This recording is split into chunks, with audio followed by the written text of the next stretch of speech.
Hey YouTubers, I have a bread question. Now it's probably odd for a guy to be baking bread, but started out, my kid has some allergies, and I used to just grab the Walmart bread or whatever cheap brand was in the store, and we always have to watch and make sure that there's no eggs in there.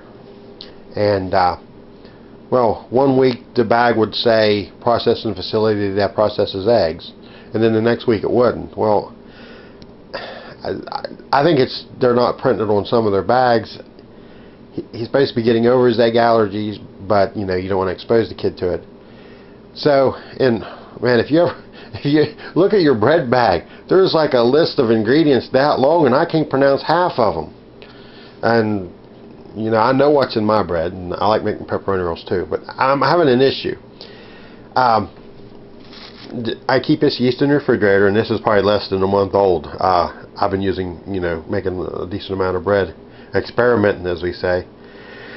I started trying to use this whole wheat flour. Now, this is half whole wheat and half rye, but I ground it myself in one of them cheap $20 grinders, and it goes through my sifter, and then I regrind what doesn't go through the sifter. But I thought, well, maybe it's too coarse because it's not rising worth anything. So I bought some, which is a little bit better, but still, it's the less whole wheat I put in it, the better my bread does. Now, I've used a whole bunch of white flour because well, this is self-rising, but I've used Robin Hood brand name, nice flour. But it seems if I go over like a cup of whole wheat per cup of water, which is probably about half or almost half whole wheat, my bread just tanks and it doesn't. I've just steeped some of this yeast. Now, this didn't come out my best, but it is frothy. This is 3 cups of water, maybe a tablespoon of sugar, and some honey drizzled in there. And then I put, per cup of water, I put one teaspoon of the yeast. And this is refrigerated, and it's new.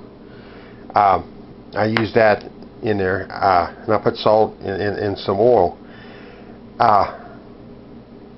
If I don't put, well, it's not spectacular rising anyway, but I use a thermometer to make sure that my temperature is about 110 degrees. Let it set, towel over it, and I get better results in a plastic bowl. I don't know what I'm doing wrong. I thought first, well, maybe this was just too coarse, and it's letting some of the CO2 escape.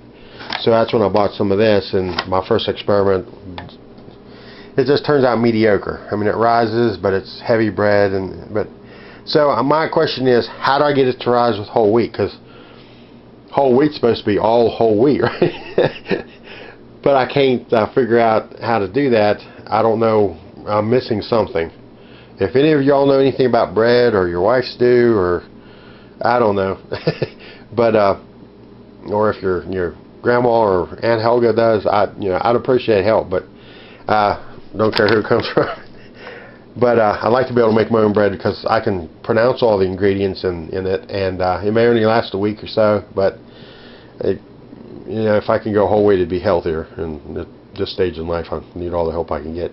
So I don't know. If you figure out what I'm doing wrong, let me know. Hey, y'all have a nice day. Thank you in advance. See you.